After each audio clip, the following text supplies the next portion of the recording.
And so it was only in the last 3 or 4 months that I was really comfortable going ahead with that. And now we're coming up to September the 7th, which is our Kickstarter launch. And you can go to fracturedveil.com and there's links on. Yeah, we shared a link doobly-doos in the to all of chat things. earlier, and I'll definitely put this links in the script, the video down. And like I said, I'll probably do highlights of this stream as well at some point.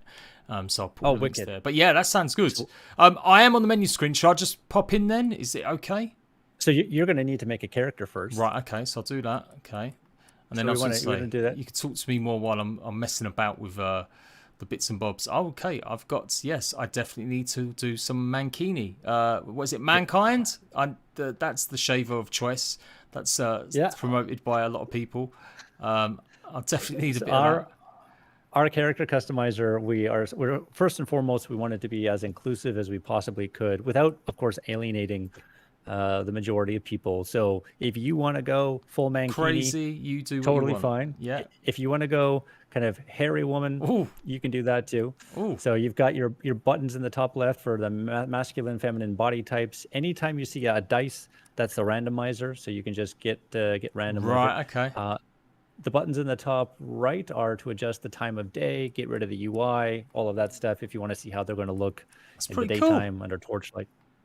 And then the rest is what you'd expect with a character customizer. It's still like the skin color still has a little bit of work to do, but everything else is in there. That's pretty good.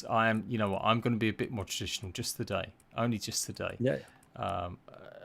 That's really involved. There's a lot going on here, a lot more than I thought. Because I think I caught a little bit of like Kaya talking about it, and but yeah, there's a lot going on here. And so this is something what I love about our character customizer is we actually had Hobgoblin 500 players is our goal, 500 players per world. Our last stress test in February we hit 200 plus, and the servers had plenty of room to spare. Wow. Really, in terms of the limiting factor for that is the AI. And so our goal is to optimize our servers as much as we can and then try to put the AI onto other servers as much as we can. And that's through instance dungeons and events that might take place on different servers. But 500 players per world is our goal. But the cool thing about the character customizer, which I'm so proud about, is we ping our community and we do polls about, okay, with the game being at where it's at, what should we focus on if we could only focus on one thing? And there was a great story I'll talk about with base building. But at one point, the role-playing part of our community spoke up, and they just said, we can't role-play without like a world-class character customizer. So we went and we just went so deep and gave them the most complex, most options possible character customizer we could think of.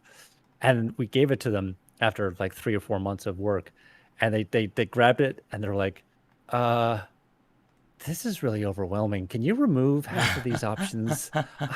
We don't know what to do with like the Black Desert aspects of it, where you can create the perfect woman, the perfect man.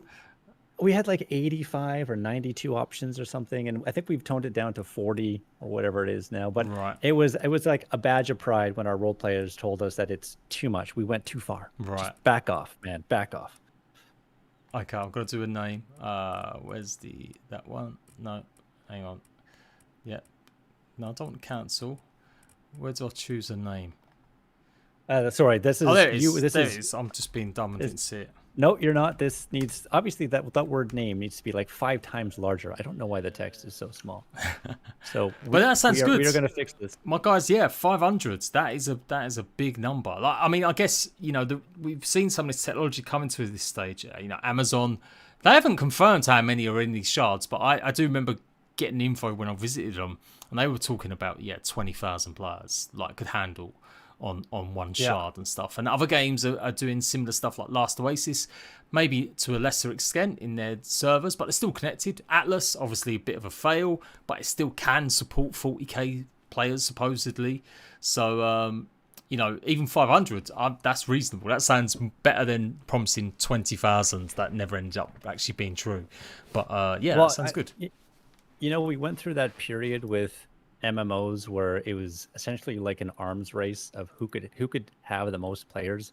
And then at some point in like the early 2000s, mid 2000s, everyone realized that nobody actually wants to play with 20,000 people at the same time. Yeah. And most people playing WoW are really just playing by themselves. so why are we investing billions of dollars in infrastructure to give people something they don't actually want? And then we started scaling back and we saw the rise of survival games. And yeah, I think I saw 500 to 1,000 per new world instance, like Yes. the world, and then per shard.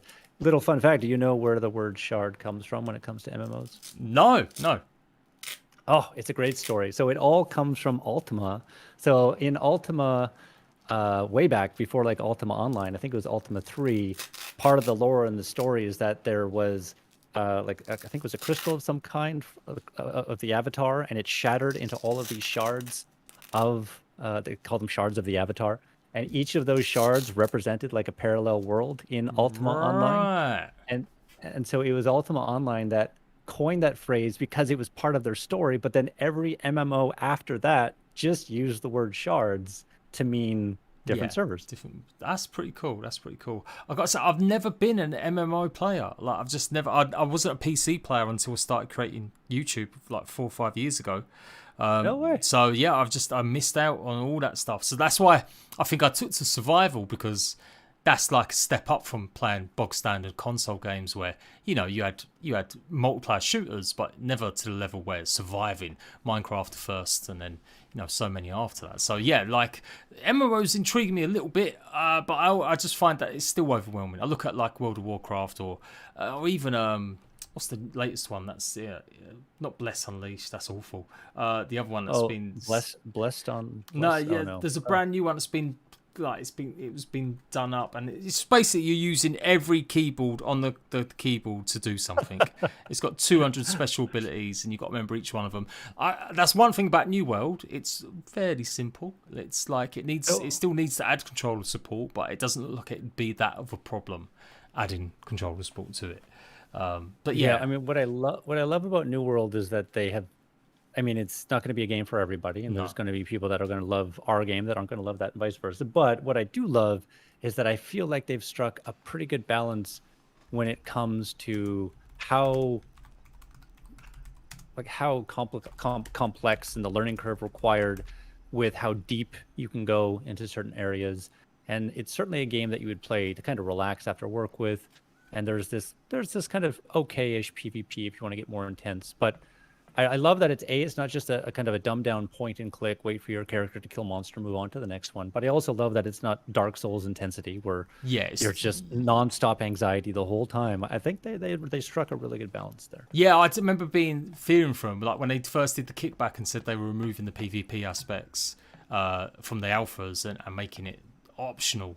I thought, well, is this game going to have enough? Because at the time, the game had nothing. Like, there wasn't enough to do PvE wise. So without the PvP, what are you going to have people do? But now I think they've got the right balance. Just about. It looks like they've got a lot to do.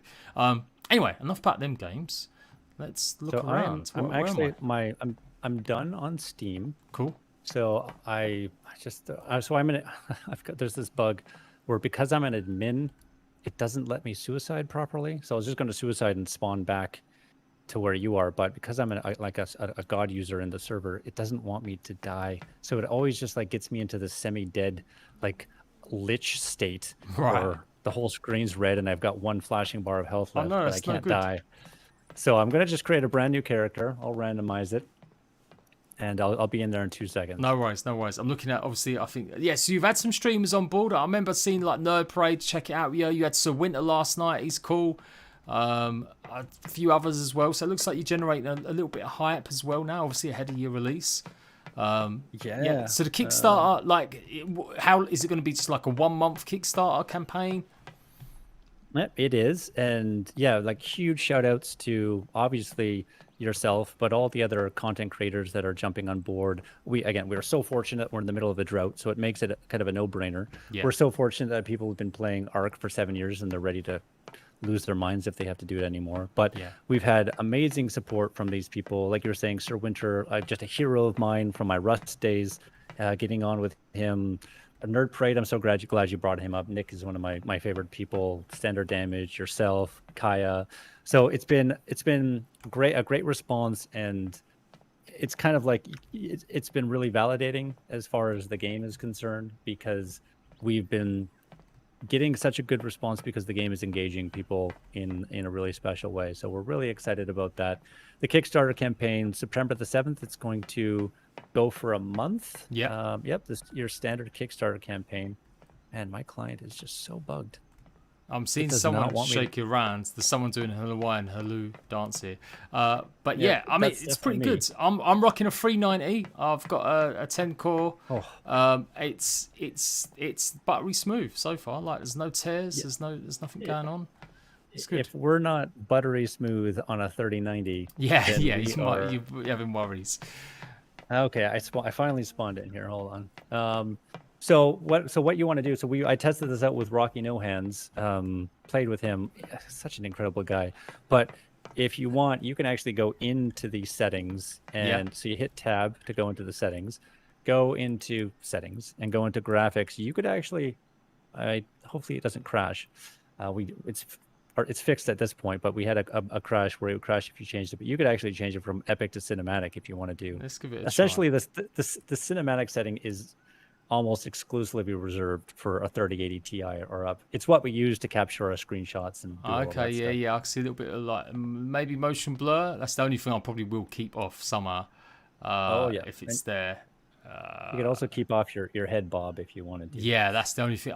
I'm one of them dweebs that gets like sick if he does too much. Literally, blue post processing. That's it. That's the one as well. No motion blur. Oh no, it's off. Okay, there we go. It's probably just me then. I'll turn the depth of field off, but we'll give that a go. Okay, yes, all right. All right. It should be good. All right, cool. Just going to adjust my gamma for my stream. So I'm also streaming on our various channels, so cool. Everyone can see you. And just for all of my people, we are live with Jade PG. So you're going to want to go to YouTube and just search for Jade PG if you want to go to the stream and check it out, because we're going to be giving away some keys, and we're going to be chatting about the game and having some fun, finding some bugs. Woohoo. And so far, what I love about this stream is just chatting about survival games in general. Yeah, I will bore the games people industry. deftly about survival. Obviously, I cover literally every game that comes out. So yeah, it's been a wild ride. I've started from console, but now more and more because of the drought, that's definitely hitting console. Like there's no survival games on console at the moment, really. Like that are interesting enough. So I noticed so many games are actually doing extra DLC, or they're getting extra updates. So even when they've got sequels announced, like State of Decay, that got announced, State of Decay 3, yet they're still pumping out content for number 2. Ark 2's coming out, but they're still pumping out content for the COVID and everything that's gone on has obviously affected stuff. But I guess for a smaller studio, maybe it hasn't. Hopefully, it's give you guys a chance to catch up a bit. So COVID has done nothing but good for the games industry. Yeah. You just take 8 billion people and lock them in their house with nothing to do. That's it. They're all making more money. People play video games. So the video game industry year on year is up 30, 40, 50%. You're seeing massive acquisitions across the board. The Embracer Group just went in and bought half of the games industry because investors were so hungry to get their hands on these products. And it's been great for the industry, obviously at the expense of such a tragedy that happened across the world. For indies like us, really honestly, not a huge difference overall. I think it's probably really the big studios that have benefited the most from this, with the massive titles out there. I mean, obviously there are indies that have benefited, but nobody's benefited as much as the Gearboxes and the Ubisofts and everybody else. They've absolutely sold enough microtransactions to last them a lifetime.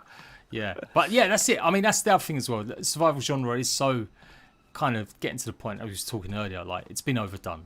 We need fresh takes, fresh new stuff, and the idea of having a bit more of it feels a bit more role play. Like from the stuff you've shown on the devs and stuff like that, you've got more to do with your characters. It looks like a cross between Rust and Dead Island, and that sounds good. That still sounds fresher than just being another DayZ clone.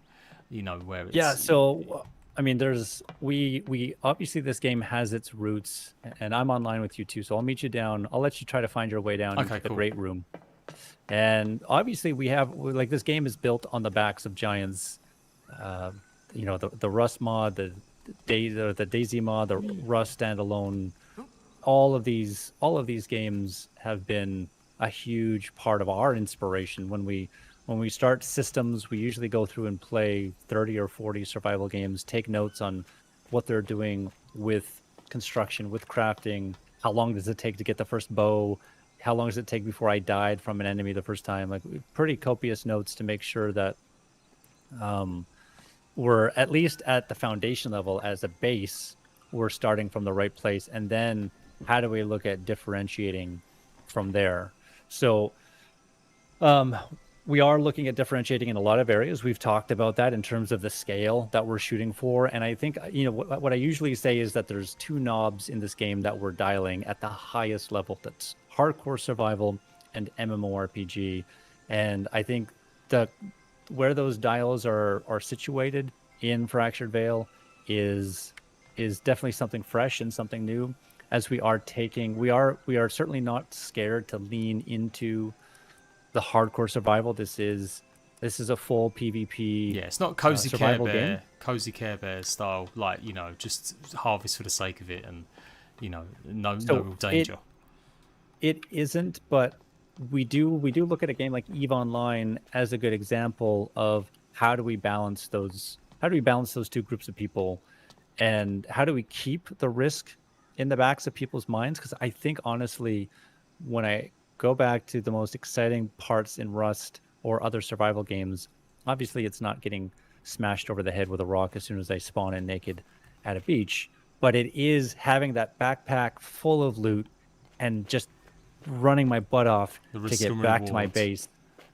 Yeah, exactly. It's that risk reward balance and how you hone that in so it's not too frustrating, but it's not too easy. And that's what I think really made it hard for me to stay engaged in New World, is that I never felt the right balance for me personally in the risk reward. Now, there are people that just want to relax without any risk after a long day at work. Yeah. And that's awesome. There's tons of games. But this, we're just dialing up the risk a little bit. But again, looking at EVE Online and figuring out how can we do it in a way that those PvE players still do have a safe place, but instead of being 100% safe, maybe it's 98.5% safe. Yeah. Yeah, no, that's good. That's it. I mean, that's what survival games do best, when there is danger. If the games don't have enough danger as you play, I feel like even if it's not a PvP game, you've got to have some sort of urgency when you're playing for it, to keep you engaged. That's what survival is. It's surviving against the odds. The definition of the word. As long as your danger isn't just dying of hunger. Yes. Some games you want a little more.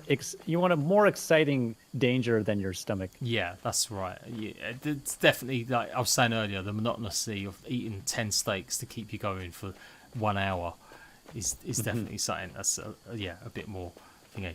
Sound should be all right, guys. I did turn Ryan up a little bit. So do let me know if everything's all good or bad or whatever. So where are we going? Where should we go? So, and I can turn myself up too if I'm coming in quiet. Just let me know. So why don't we go through? We can certainly go through the opening loop of a survival game. Yeah, sure. We'll go look at some harvesting, and then once we've kind of shown that off, we can spawn in all of the things we need. But we've got the big five of survival. We've got surviving, exploration, crafting, base building, combat. So I'll kind of, I don't know, what do you think your community is going to be most interested in of those things? Well, definitely. So I did a little poll the other day on YouTube. It got like 3.5k views and votes, and they were definitely like building, base building, exploration, not base building, crafting, and foraging. They were the three main top things. So yeah, right. PvP coming distinctly fourth. And then fifth was danger, which is surprising to me. Like, I always I was talking about danger, like how hard a game is. It's a badge of honor in most survival games. As you said, hardcore survival, it's there.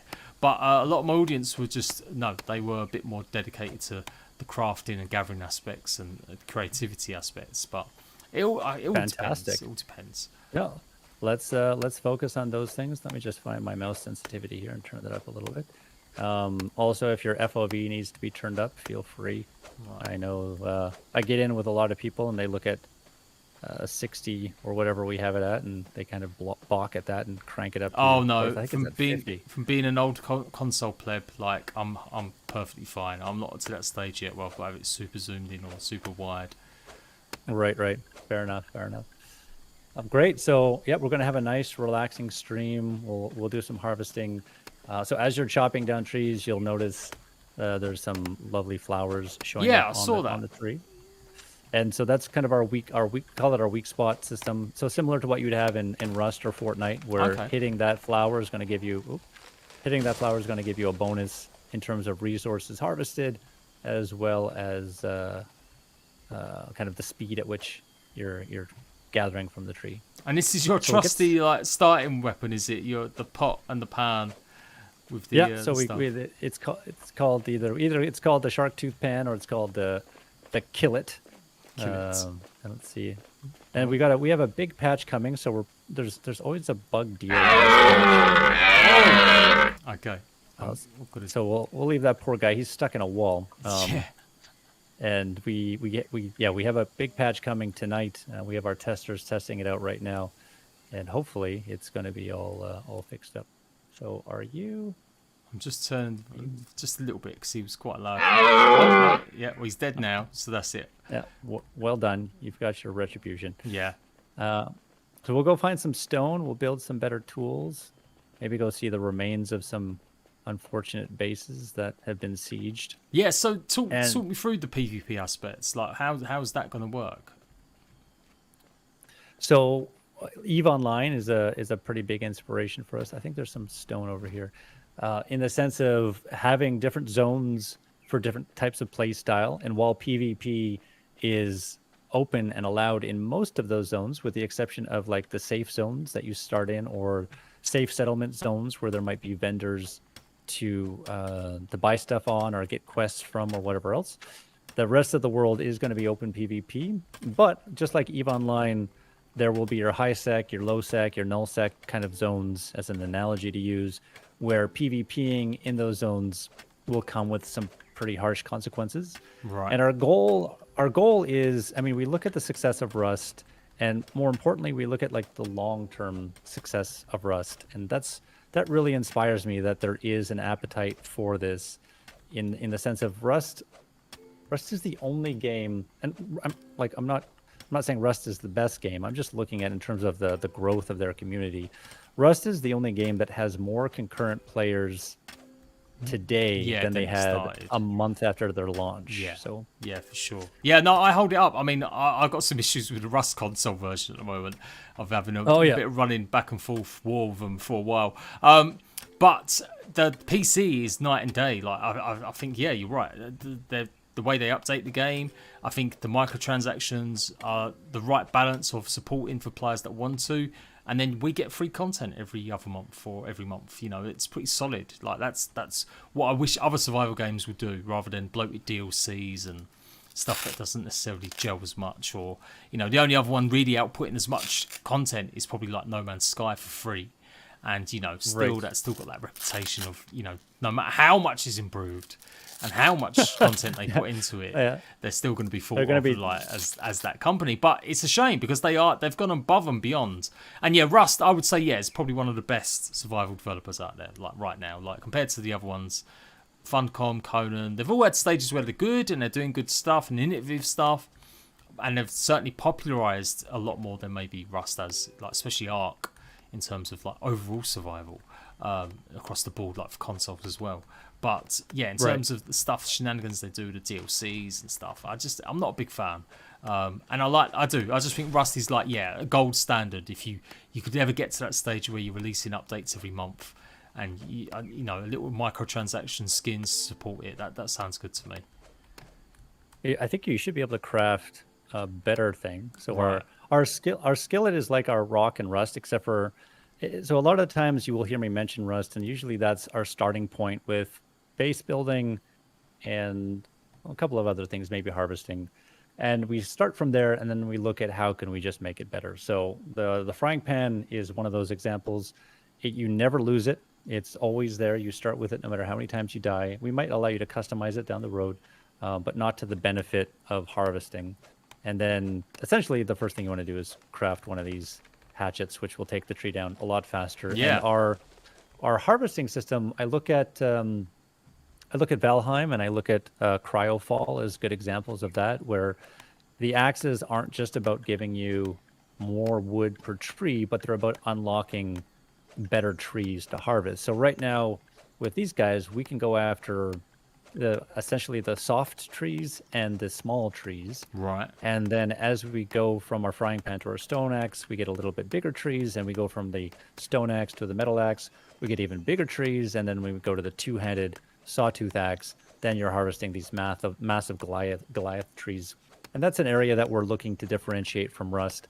Rust is very PvP centric, so everything kind of plays into the PvP loop for the most part. Yeah. But we want to have an equally deep PvE loop where you have the kind of deep player progression for things like harvesting, crafting, base building, as opposed to the PvE side of things being very shallow, like it is in Rust, while the PvP is very deep. Yeah, they've tried, so that's the other aspect again. Despite that, their attempts at adding more PvE stuff, it still just doesn't really play out as well. Like, people just want more PvP, eccentric stuff, and more place to explore. What for you guys, like, so you've got the zones that you're gonna have, and I guess that sounds good as well. Like, I like the idea of having more dedicated zones to PvP in, or to have some sort of reward, like a dark zone to go into when you fancy it, or along those lines. But is that the case? Like, you're never going to get raided if you build in a certain zone, or is it a case of you still quite? Yeah, I don't know. We'll have to balance that. I mean, certainly, there's going to be players that will never get raided in certain zones, because to do so would just be an absolute nightmare for whoever was raiding them. Right. Actually, let's go the other way. Yeah, sure. We'll go this way. But let's say you've got a massive clan base, and then there's a massive clan that wants to raid them. Then that might just depend on the target and when it becomes worthwhile. But in terms of, and I'm looking at chat, terribly embarrassed that I've been getting this backwards. Chat, correct me if I'm wrong. So are you guys saying that I'm doing it backwards when I'm talking about high sec, low sec, null sec? Mate, if I am, it's I all over apologize. my head. I ain't got a Danny about Evon thingy. Only thing I equate stuff is like either like NPC zones in Rust, or maybe something like the Dark Zone in the Division. Right. So we will have like a high security zone that will be patrolled by NPCs. Yeah. That will be patrolled from the sky by flying drones. Right. And the idea is that it's going to pick up on these players as soon as they enter into the zone, if they have a reputation that is in the negative. Vendors won't trade with them. Settlements won't accept them. Bases will be on kind of like kill on sight once their karma system drops below a certain amount. And the other cool thing, so yeah, that's exactly it. So what we want to do is we just want to make the cost, and even without a low reputation, the moment they start engaging in PvP activity in a PvE zone or a high sec zone, they're going to start drawing attention to themselves immediately, and that's going to bring down the wrath of guards. There's a lot of balancing to do to also give the defender just a distinct advantage. If you have a PvE player that's never PvP before, we have all the data in the servers that tell us that. And then our goal in that situation is just to let them get away, give them the best chance to get away. And I think like Fallout 76 did an interesting thing where if I open fire on you, my weapon is only going to do 10, 20, 50% damage, 40%, or no, it's a warning shot. It's like 5% damage or something like that. Right, and until you fire back. Yeah, and that's like basically, hi, let's PvP. I like you. I'll hit you there, and that's the idea. Yeah, and so go on. Mark. Just looking at systems like that, where we're never telling you what you can and cannot do, but we're just putting a price on certain activity, depending on if it's going to ruin the lives of a bunch of players. You get to have fun at the expense of like 20 people. We want to put a price on that to make it so that sure, you had fun today, but you're going to have a pretty terrible existence after that. Yeah, that sounds cool. I like that idea as well. Because there is. Yeah, I mean, I'm off that. I mean, I do like PvP games. In fact, I'm pretty toxic when it comes down to it sometimes. No way. But come on. Yeah, I know. People, I just don't play them enough because you've got to really invest. That's the thing I can't do because I cover every game. you've got a no life a lot of these PvP games. Like survival is actually probably one of the worst genres to cover every game that comes out because they all require so much grind. Yeah, and that's why you see for the most part survival streamers and content creators, they pick one game and they that's stick it. to it. But yeah, so it's been pretty tough. But I do like a bit of PvP, I do. So anytime I get a chance, I'm always one of them dickheads that kills someone in a safe zone, or thinks it's funny. Good to know. So Yeah. we'll get you in when we start implementing these things to test it out. So what we're seeing here is, so this is part of our PvE. So these are our mutants, and what I love, somebody built a base. And then they surrounded this base with these spikes. And what happens is we also are big 7 Days to Die players. Right. And we have a mutant sieging system in place that once your base gets to be large enough, it will start attracting mutant sieges. And it looks like the mutants knocked down the entire base, but they didn't knock down the spikes. And these guys have ended up being trapped inside. Oh no, poor zombies, mutants. Poor mutants. Poor Yeah, we feel really mutants. sorry for them. No, set them free. So- No, that's maybe not. We should probably get out of here before they escape. Yeah, because let's do it. they are yellow cannibals as well, which Right, means so they're they're going to be pretty tough. off. Hey, Kaya, by the way, Kaya's here. Hi, guys. Welcome to Kaya's here. join, everyone. So I think we should have enough to craft some twine, maybe make a bow. Okay, I've You got tell me, that. so- I've got some arrows. I've got twine. I can't see bow. I've got cloth. Maybe I'll craft that. That'll open it up. No, so you have, it's just twine. That's all you need. Let's see if you go to crafting. Oh my, the UI. Okay, right. So you've got your inventory, then you crafting. So that's like a quick craft in Yeah, inventory. quick Yeah, craft, of course yeah. it is. It says it there. Says So it you there. have it's 200 wood and 50 twine Okay, for the I need bow. a little bit more twine. Just a little bit. So while you do that, I'm gonna just put these guys out of their misery.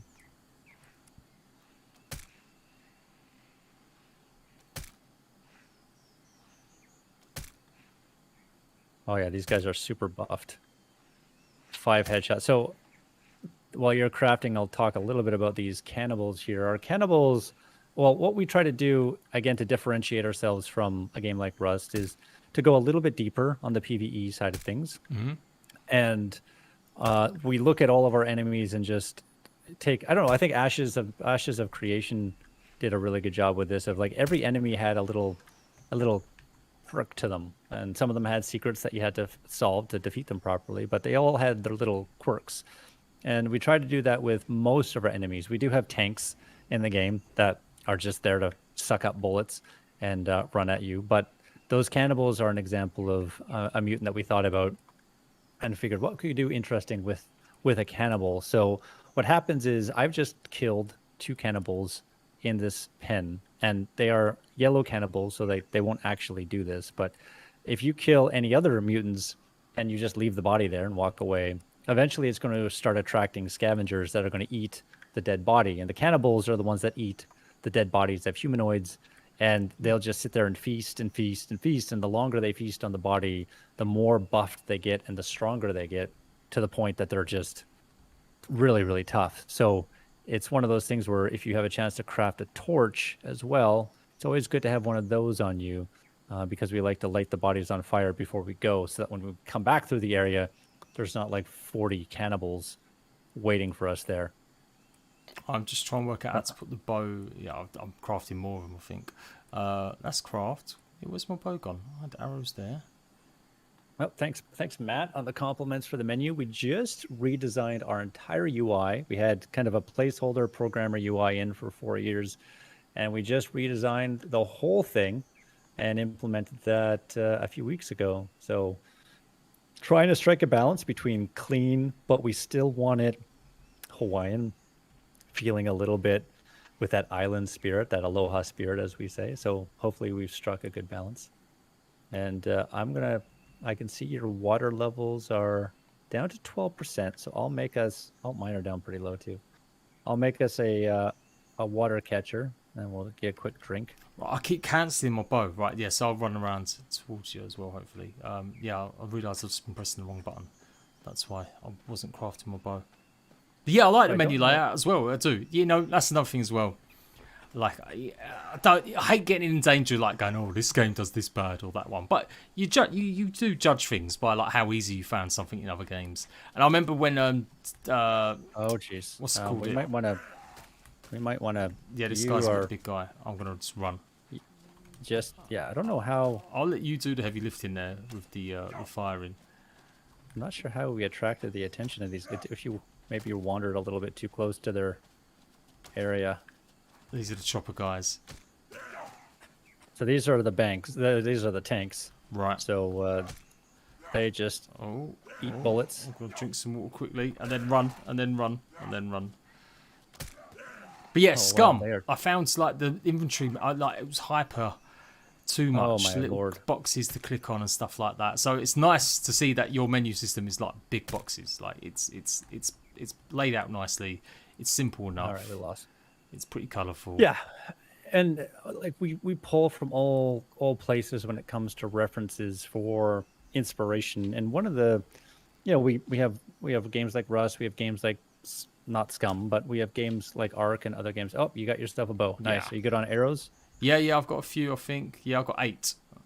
And so how are you on water? I just had a big gulp, so I should be okay now. Yeah, it's cool. I think that's the quarter symbol, quarter way, I think. Okay, so there's water where we're going, so I'm just gonna make myself some more arrows. And so looking at a lot of these games, pulling inspiration for the menus, but what I love is the place that we went to the most for inspiration about the UX for the menus was outside of games, looking at productivity tools and project management tools. Right. Basically started looking at applications that organize huge data sets and present that data in a clean and easy to find way.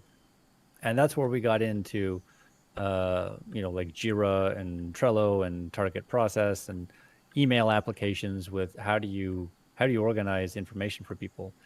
And so I think that's part of the reason why we got to a nice, clean, effective UI. And I'll show you some of the other tricks that we have in our menus that I think set us apart. Yeah, it looks good. It looks like, again, it's nice as well. Man, if I have to see just generics like oblong bar with your food and water, like even circles is just nicer. It's nice. It's something a bit more. I'm glad you appreciate that. And we're working on the health and stamina here. The other thing that we're looking at is kind of giving players the information that they need when they need it, as opposed to just bogging the screen down all the time. So these barrels right here have water in them too, if we just want to fill up. Cool. While we're here. Just looted the mutant there. Nicely done, sir. And then what I will do is I will go and just clean up this corpse. And so looking at you'll notice you probably can't really see your health or your stamina because they're at full. So it's one of those things where when you don't need the information, we kind of make it go away. And then when we do need it, it's kind of in your face where you would want to see it. So the center around the reticle in the middle of the screen is where your health and stamina. Right, I get it. I was wondering what that was. Yes, okay, that makes sense. And so we are looking at improving that to make it more visible when you are low. But when you do get low health, low stamina, that's when they start to light up a lot brighter, and they get pretty hard to miss. No, he doesn't like me, this guy. Oh, I'm missing. Mate, my aim this guy's bobbing and weaving. Oh. Headshots. So these guys are definitely our tanks. Oh, nice. Oh. You are a savage man. So that's our dismemberment system. So whatever the body part that got hit last is the one that died. That was the one that explodes. Right. Okay. So you can pick your arrows up off the ground by looking at them and doing it, or you can just walk in the general area, hit tab. Oh, we are being sieged. Oh, right. I want to get out of here. Yeah. This is a high spawn area, so it's gonna be they're gonna respawn pretty fast. So you can hit tab and go into the loot section in the bottom right of the menu. And just double click on arrows that appear there. There we go. Right, I get you. Okay, I'll pick some more. Oh, hello again. Yeah, so this is a highly contested area. So it's going to be like this nonstop, pretty much. Do these guys fight each other, or are they all pretty united in killing just you? Oh yeah, they're pretty united. I think they're the people, the United People's Front of Judea. I think that's what they're called. So yeah, this is set in Maui. So like, is it future? Is it present? Is it gonna, undetermined? So we are 100 years after the fracture. So the fracture is the event that just Made ripped the sick. world apart, and coming back to that idea of shards, it's basically split our reality into an infinite number of parallel universes. And oh, we got more guys coming over this bridge. And that's, I think that's, you know, in terms of the scale that we're shooting for, like what I was saying in the beginning with the knobs between survival and MMO, that's definitely an area. Oof. Let's see if we'll take this guy out before he 360 no scope.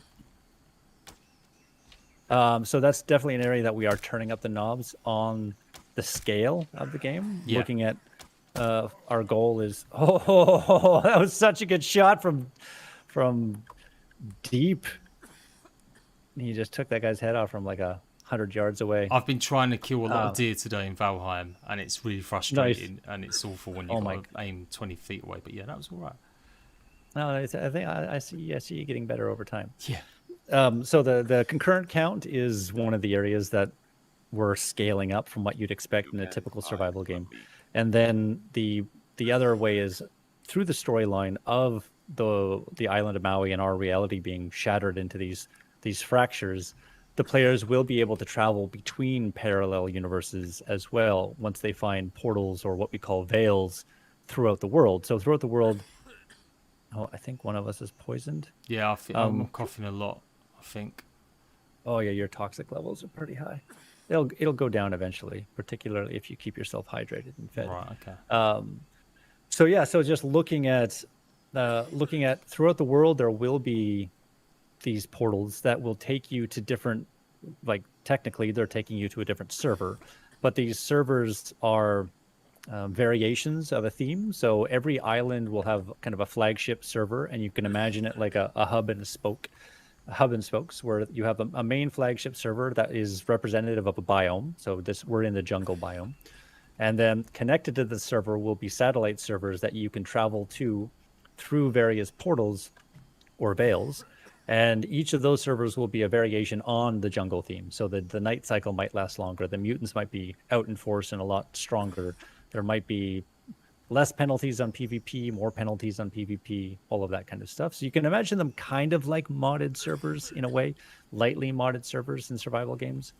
And so the players will have to go out and find these veils, these portals, and to navigate this kind of metaverse of servers. And then from those satellite servers, there will be connections to other flagship servers to go from jungle to ice to water to volcano or whatever else, and discover all of the unique resources and enemies that exist on those servers, and maybe bring them back to your home server to kind of have a unique looking base that nobody else has. So that's definitely an example of the scale, the ambition and scale that we're going for. Right. And we can probably stop here. Yeah. And we can go into some base building if you want. Yeah, let's try that. I like that idea. I mean, so, again, I don't want to be hypercritical, but Atlas, the concept of sailing the world, exploring, setting up trade routes sounds great. In practice, It's boring as fuck traveling for 2 hours across the map because one resource only spawns in the bottom left-hand corner, and you've got to go through 10 different loading stages in the water to get there. So having something a little bit more reasonable, where it might be just a portal that you go through or whatever, and you're in somewhere. Not that you might not have to do some work before that, I'm not sure, but yeah, that still sounds better than, it's meant to be interesting sailing the seas, that anything could happen. But really, when it started in Atlas, I haven't played it for a while, it has to be said. It was just monotony, just sitting on a raft with just a couple of your friends, trying not to die from, malnourishment or whatever. So the interesting thing about that is I found in Sea of Thieves that was some of the. It wasn't exciting, but it was one of the highlights of playing that game, where everybody just kind of starts playing music, they start socializing, you start yelling at other ships from a distance, and it's interesting how in one game. It works. One pirate game, it works really well, and in another pirate game, Mm. just the worst thing in the world for players. Yeah, yeah, it is. Like, I don't know what it is. I mean, I don't want to be that guy. The problem is, because I have played every bloody survival game and I have covered them, like, I can be pretty either critical or really lavish in praise. Like, if I see something I really like, I'll really support it as much as I can. And then if I see something I just think it's like, nah, I can't do it. So super excited as we're going through this. Don't hold back. One of the things about the project is that it is very community driven. Yeah. And we need feedback from people to tell us what to do differently, because I have, thousands of hours in survival games, but combined our community has millions of hours in survival games. So we're always going to get better ideas from the group rather than an individual. And so, yeah, let me know if something doesn't feel right. There's obviously bugs in the game right now that are going to be fixed tonight. In case anybody doesn't know, we are playing Fractured Veil, and it is in the closed alpha state. So there's a lot of things that are rough around the edges. And I seem to need to check my Facebook chat. Yeah, so rough around the edges, and things are broken and buggy. Some content might be missing, but that's the other thing as well. Like, it's an alpha. Yeah, trying to be fair as well. That's the other thing. Like, I've played a bunch of alphas recently or pre-release, like Breakwater and Planet Crafter. Great little games, lots of promise. And I'm not going to do a review or impressions until at least early access comes out. It's just not fair. And then you've got other games, like full games like Rust on console, and it's a shit show. It's just it wasn't very good when it came out, and I gave a pretty scathing review of it. But I'm loving Valheim early access. They've not had a few updates for a while, but that's all coming good. So yeah, it's all about moderation. I think people watching now, hopefully they've seen me show and say this before. The game's obviously got a long life ahead of it. To start with, obviously you're in Kickstarter. I mean, if Kickstarter gets the funding you want, and I'm guessing it's going to be, because you said it was more about the not cosmetics, but the icing, the content. What is the plans so far for early access? Like, what will be the this year or next year? So early access 2022 is the plan. Right. Okay. Cool. Yeah. So the Kickstarter on the 7th of September, and then early access looking at I don't know, we'll see how it's going to depend a lot on the Kickstarter and what the Kickstarter backers are going to demand of us, and kind of front the money to do. It's all about custom content in the Kickstarter, so it's just going to mean when it does come to early access, it's going to be that much more exciting. But the moment that we can get a good part of that custom content in and have the infrastructure in a place that can scale. Because the other thing about early access versus Kickstarter is, with Kickstarter, it's kind of like a trial run, in the sense of we're letting in 5,000 people, 10,000 people, not 100,000 people, 1 million people. And because we are leaning more towards the MMO side of things, we are not in the position like Valheim, where 1 million people can just start their own servers and host their own games, and it just scales infinitely without any overhead on their part. I mean, there is some overhead, but not a lot. Whereas with us, we need to host the 1 million people ourselves. We need to handle the authentication for all of the people. We need to handle the databases that hold all of the information for what's in your chest or what's on your body when you died. And so that we just can't scale that to 1 million today. But after the Kickstarter and getting in 5,000 or 10,000 people to help us find, the weak points in our armor, we can shore up the systems. We can build something that can scale. And then once we're confident that, we can scale to 500,000 or 1 million players, that's when we go to Kickstarter or early access. Yeah, and I think that's right. I think Kickstarter has, it's various degrees of success with Kickstarters, and you get enough that blows you away and it's set you up good, so you don't have to go to a publisher. Then other Kickstarters, it gets you enough to get some marketing done, just to get recognised by maybe a publisher if you need to go down that route. And you've obviously funded it for a while, because I know you guys, I remember watching the Kaya interview, you guys, and you've obviously been doing this a long time. So like the original. Because weren't you? I think you were like the first YouTuber. Yeah, we were. I think that's it. Yeah. I ain't gonna lie. I was probably really busy, and Kaya was helping out. So she did like a weekend show where we was covering stuff, new games and stuff. So, but even then, you've been working on it a while. I like that idea as well. I've been saying it to the Breakwater devs. Like, just hold off the early access release as much as you can. Like, don't do what you got to do to hold it off, because nowadays people don't care that it's an early access release. They're less forgiving than they used to be. That an early access release is your release. Like, some games can come back and improve on it, like Rust, and go that beyond beyond. But so many other survival games, so many games in early access, just never recover from a bad early access launch. It's really hard. Yeah, no, I mean it, and it's I guess that's the interesting thing to look at is like No Man's Sky is a good example of. I guess it wasn't an early access launch, but they came back. But they came back because they had however many quadrillion sales they could support. Yeah, that's exactly it. Yeah. So we are doing base building right now. So you're laying down the squares. I lay down some of the round pieces. So you should have 2 tools in your inventory. Right. One is the construction tool. One is the upgrade tool. Right. I've got the construction tool. I've got the upgrade tool. Yep. Okay, so that's that one. So I'm going to dump a bunch of stuff in this chest for now, but eventually we're not going to need.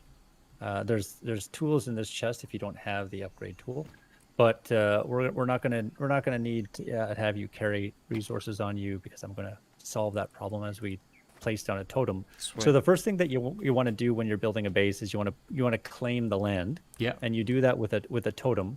So you want to have so right now you have your upgrade tool out. So you want to have your the one with the gray tip on it, and you want to right click. So right click, this is very heavily inspired by Rust, and this menu is a work in progress.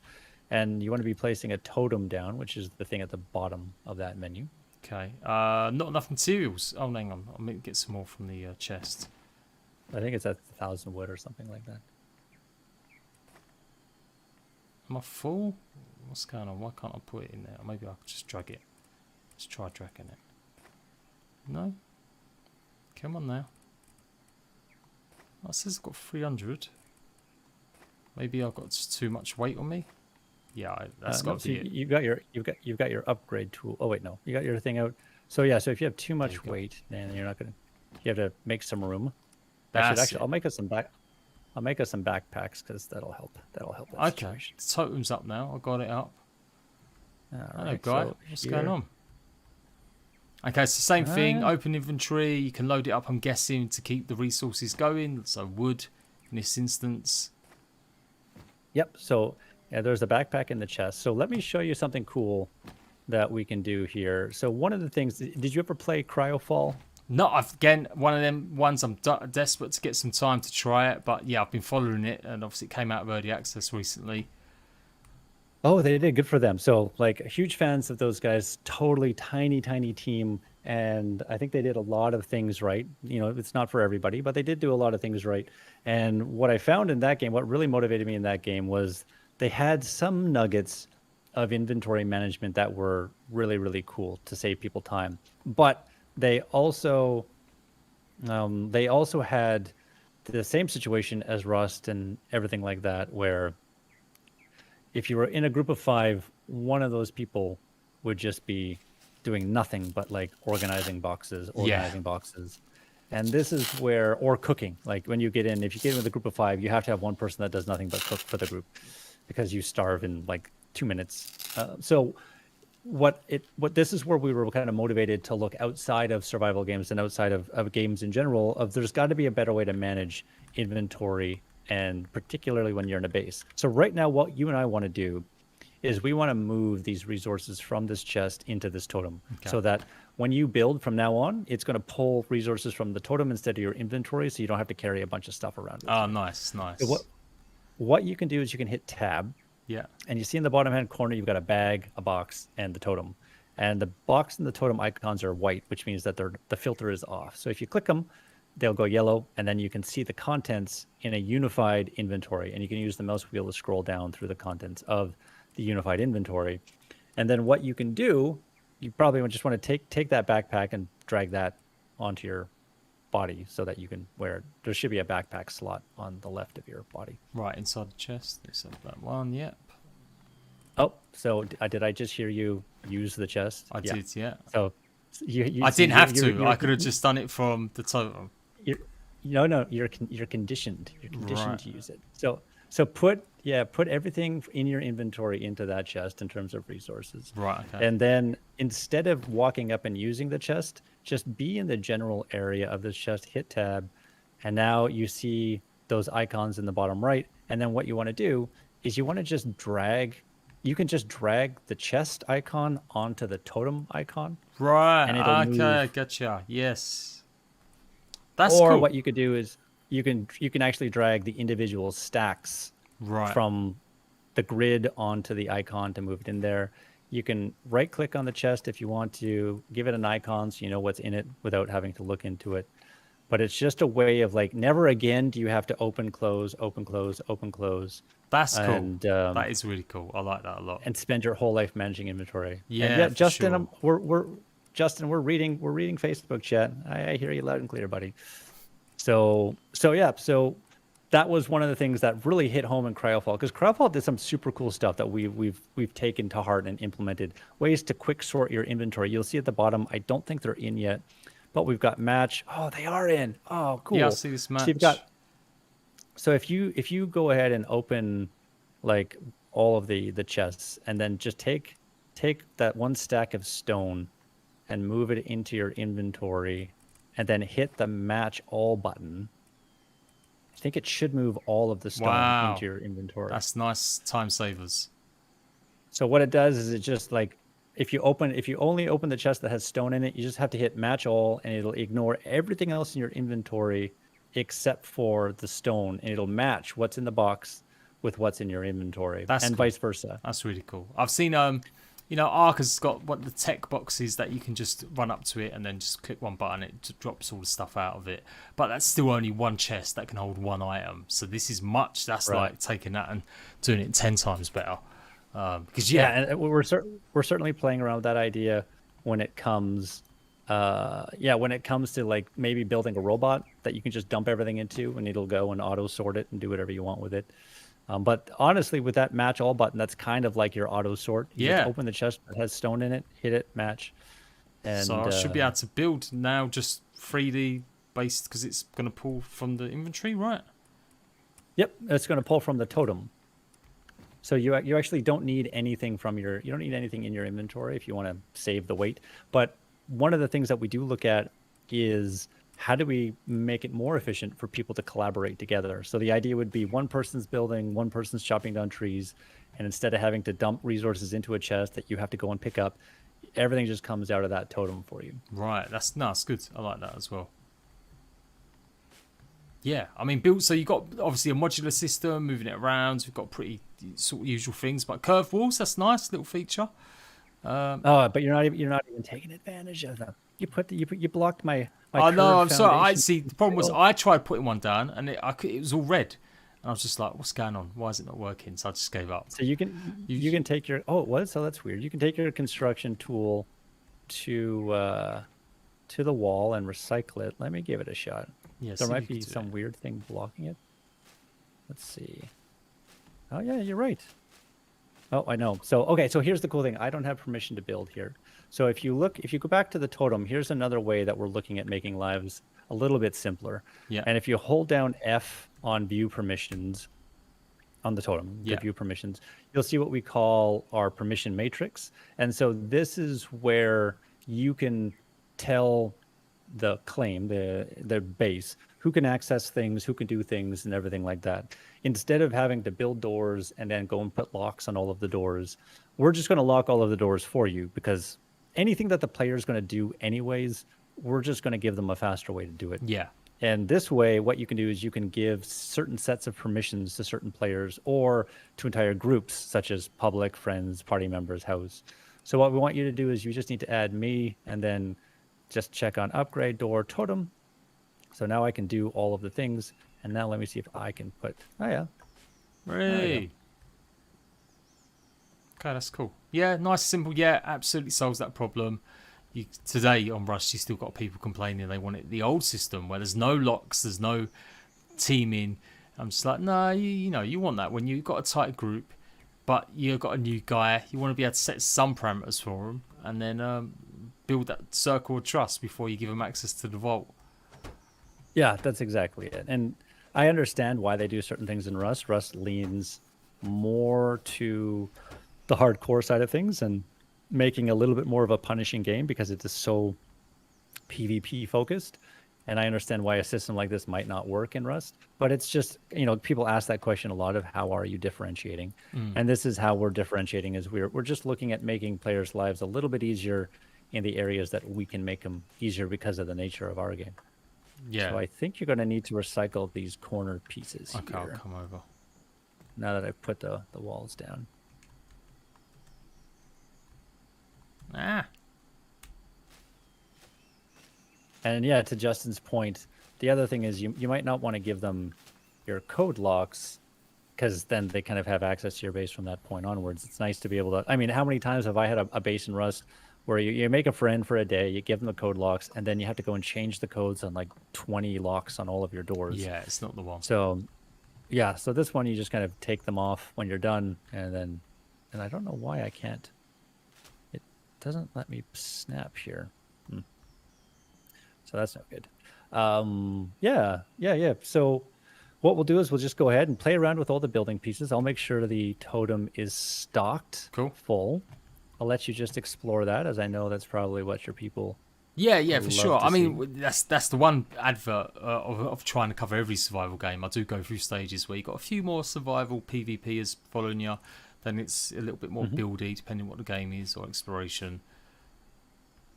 Right, okay, so I need to do that one.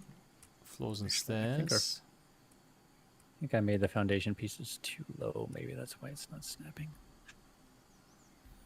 Now, so in terms of support, how does that work? Is it like, you've got to have structural support going through it, or you're not there yet with deciding how big or small that's going to be?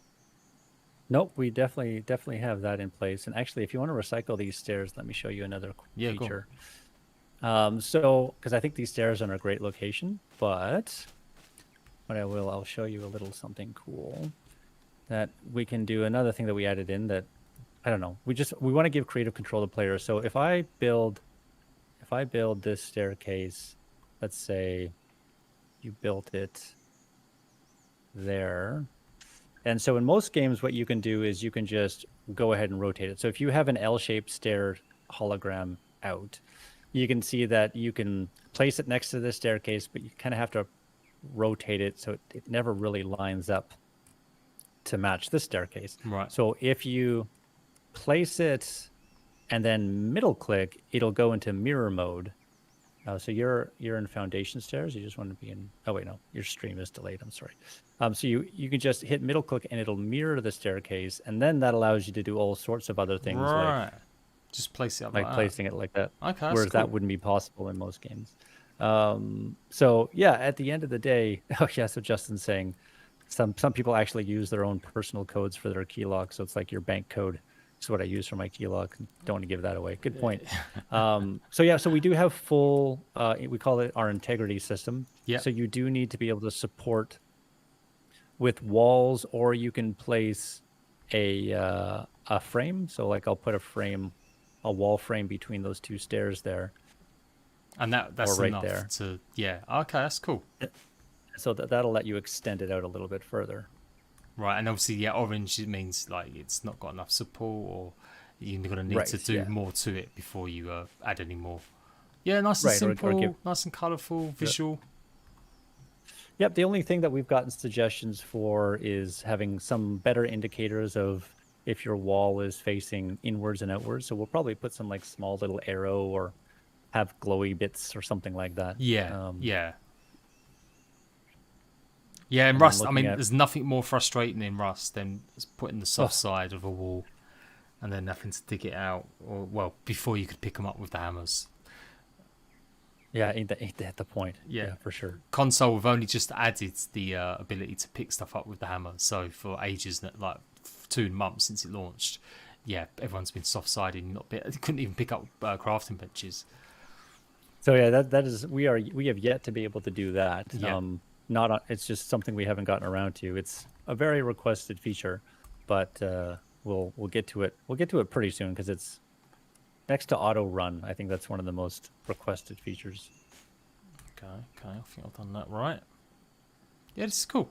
I mean, yeah, so Nope. building is that's the other aspect as well. Like if you're a hardcore PvP game, then it's probably not high on your focus. On how much. Oh, well, Rust is like Rust has got some great building mechanics, but clearly in Rust, no one's building lovely homes. Like it's one of the lost things.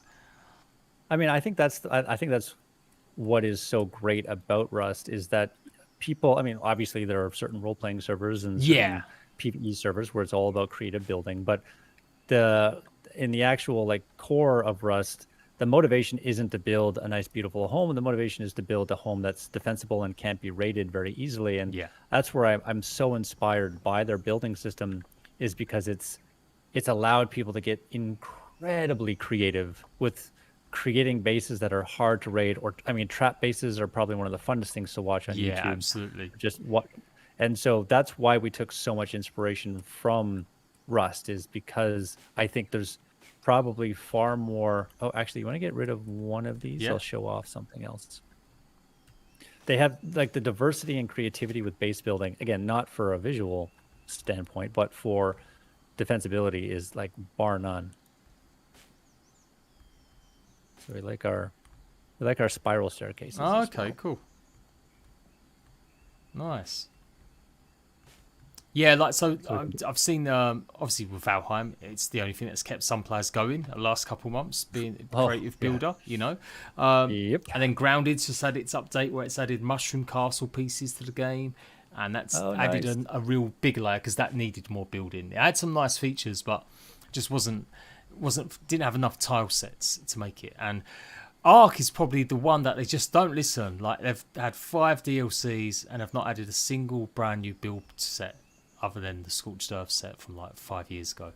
You know, and players love that, and the amount of content you can get from build videos and stuff. Yeah, like especially Rust it's for a purpose, and it's ingenuitive how people have to build to do it. But my God, there's some amazing stuff you can do when you've got not as much worry. So if you are able to build in a zone that doesn't have PvP or that it'll be punishable so much you don't want to, I think it's great to have ways to make it look pretty and stuff. But that all comes with time.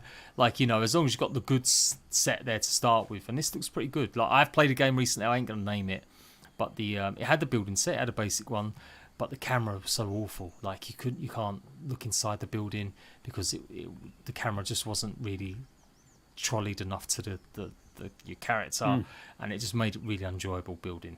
So that's the other aspect as well. And speaking of that, you can also switch to third person by hitting B if you prefer to be in third person. There we go. Oh my God, I didn't realise I was such a beautiful woman. Hey, I'd like to here. Come on. I would have been looking at this tush the whole time. Be proud, my friend. Yeah. So what I want to do is I'm going to put some, let's see, some stone in the totem, and we can look at upgrading. So you can pull out the other tool that you have and upgrade to stone or wood. So we've got 2,000 stone. I'll take a little wood out of the totem and put some more stone in. So we've got stone and wood. So you can take out the tool that has that red end, and then you can. We are patching this pretty soon to make it a little bit easier on the player. But you can right-click on pieces that have full health, and I'll go ahead and start repairing things to full health. And you can just take a look at what those other building materials look like. Yeah, they're nice. I mean, I've got to say, like the thatch, it was like, yeah, okay, that's all right. It's, you know what it is. Thatch is thatch. But man, I like the design of this. It's different. It's unique. It's got like the stone and the totems in it, the stone as well. That's cool. We knew that it was important. But we didn't know just how important it was. And I tell this story every time, so my stream is probably like, oh, here he goes telling the construction story again. But we did a poll about 2.5 years ago, and we do these every once in a while to our community. Just like I told you about the character customizer, and we said, okay, with what we have 2.5 years ago, if we can only work on one thing, what would it be? And I expected, and if we gave them the 5 choices: exploration, combat, crafting, building, and social. And I expected social and exploration to be at the bottom. Like social to be way at the bottom, exploration next, then combat, then crafting, then construction. But I expected, you had to be within 20, 30, 40% of each other. And construction came back, I think it was 5 times higher than the rest of them combined. Yeah, yeah. And it was just an eye-opening moment for me of, I knew they wanted this, but I didn't know they wanted it this badly, and how important it was relative to everything else. And so we just stopped everything we were doing and worked on this construction system for a full year to get it to where it is right now. And that involved designing what we felt were the most beautiful construction pieces any survival game has ever had, and doing it in a way that you're not going to have your performance drop to 10 frames a second like we used to in Arc when there was more than 2 bases in a server. Oh god, yeah. Try doing that on an Xbox One, and then it load. Like I used to do base tours in Arc, and again, console. I would visit all these people's bases on their PlayStations or their Xboxes, and man, it was like a stutter show. I did a Jurassic Park playthrough once. And the guy had faithfully recreated the gate in Jurassic Park. He'd done handwritten signs, enclosures for the dinosaurs, and it was literally a stop-start show. Like, I couldn't move other than just 2 seconds going through it to see it.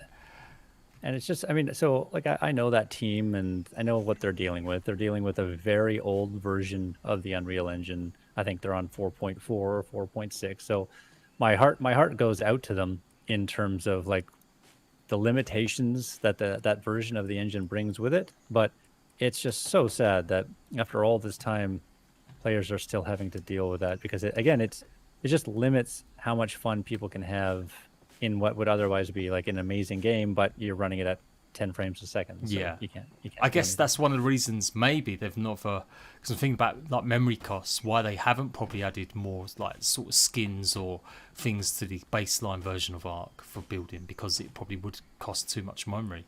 The way that people build their huge bases for their dinosaurs and stuff.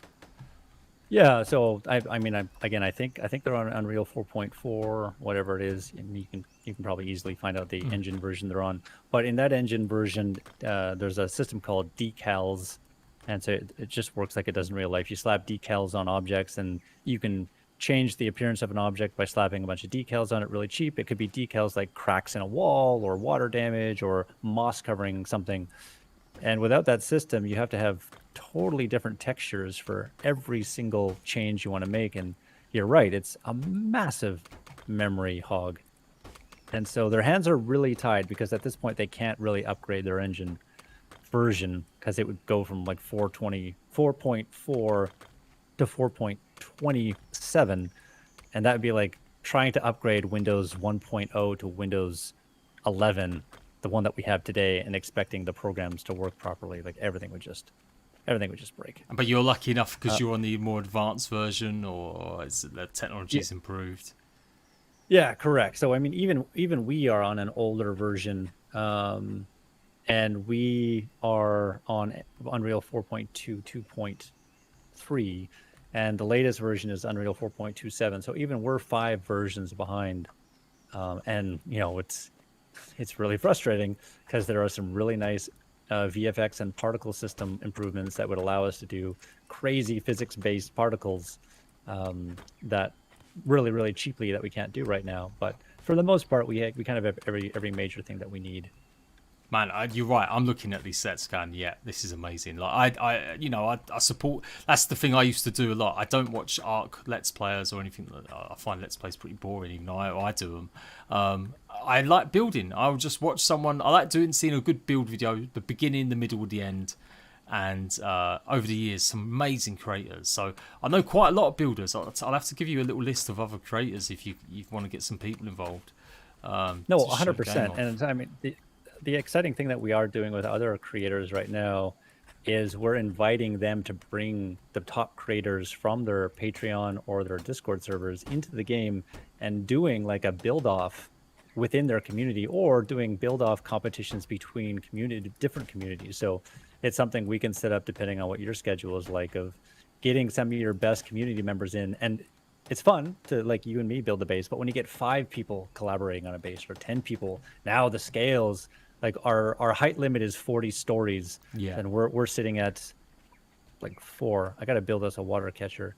And so that's a really fun thing to do. And then on top of that, once you and I are done here, we can spawn a 7 days to die kind of siege and see how well we can defend this base. Well, that's the other thing as well. Like, that's the crucial element that some games just don't get right. Like, Stranded Deep's got a pretty involved, okay building system for what it is, but you don't really ever need to build. Like, it's got 2 or 3 different tile sets, but you know, there's no creatures attacking you. The sharks aren't rolling up on the land.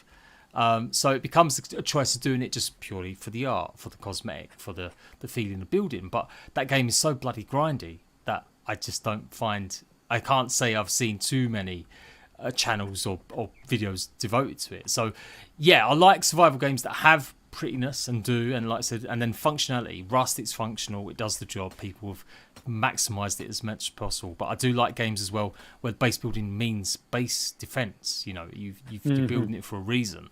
It's not just there just to look good or be a grind fest to keep you busy while content's pumped in.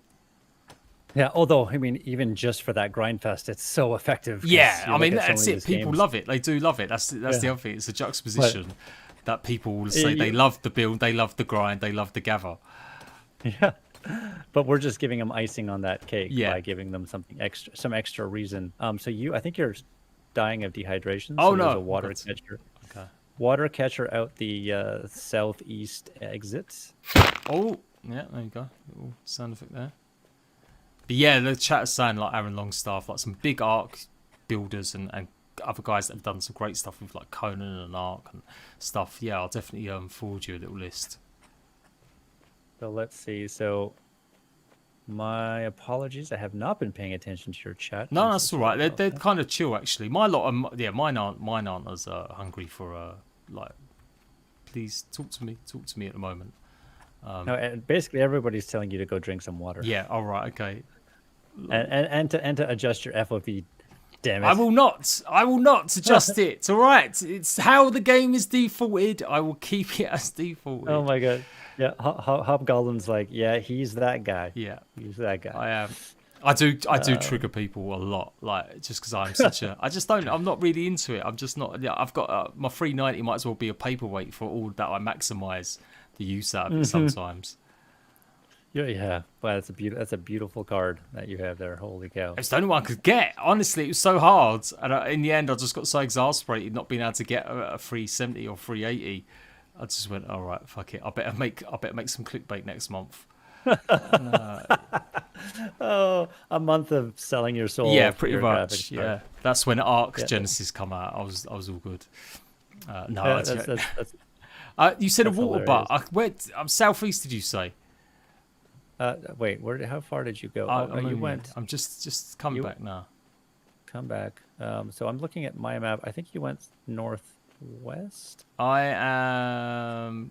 Yeah. No, I'm the other side. Yeah, come back. It's just right outside the door. Oh, it's right there. Okay. Because I am some sort of plonker that missed it. That's okay. Yeah. Get that water. It does sound. I got to say, it's the usual thing though. Is how much is too good to be true? Like you got like the mix where you got PvP.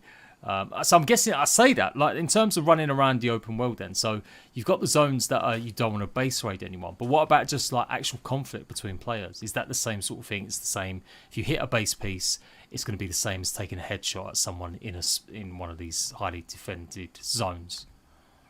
Right, yeah, particularly if there's drones about to catch you in the act. So the idea would be that there's going to be drones patrolling the... So again, chat, tell me what I'm saying high sec in terms of high security areas in EVE Online, assuming that those are the areas that people can't really get away with PvP. So you have these like mini drones patrolling the kind of the high sec areas, the high security areas. And if they catch you doing something bad, just like a police officer catching you trying to, nick a car, then they're going to call in the NPCs, and there's going to be... We actually have a live streaming drone that flies around the world and streams to Twitch. Yeah, I've seen that on the thing. I was just like, what are these guys doing? I see this all the time on YouTube, like popping up the drone. I'm just like, is that just like a replay, a reloop? But I didn't realize it was actually a drone running around a server. Yeah, so I have to shut it down because I take over all of the streams. Right. But when I'm not here, it flies around the server. So the first thing that's going to happen is if there's nobody else doing anything worse than you, it's going to call that drone in, and that drone's just going to buzz you while you're trying to break into this person's house. So anybody watching the stream can go see, oh, this person is doing bad things where he shouldn't be doing bad things, just like a police helicopter would follow you if you've just murdered somebody and tried to get away. And then we'll call in the NPCs to take care of you. Now, there's obviously to the PvP players, they're going to be like, well, what can we do to circumvent this? And there might be things in like medium security areas, or there might be a way to perhaps overwhelm this. For the most part right now, we're just thinking if you're in a high sec area and you get caught, like you basically just have to get out of there as fast as you can.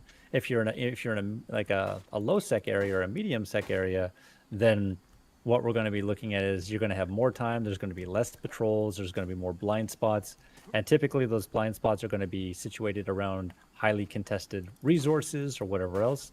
And then if you're in like a null sec area or an area that has no security, then what we do is it's a free-for-all. There's no drones, there's no NPCs, and those areas are going to be containing a lot of great loot geared more towards PvP players. So Yeah. in this game, our loot, you can imagine like a branching tree. Our loot tree is very much, there's a PvE loot tree or branch, and there's a PvP loot branch.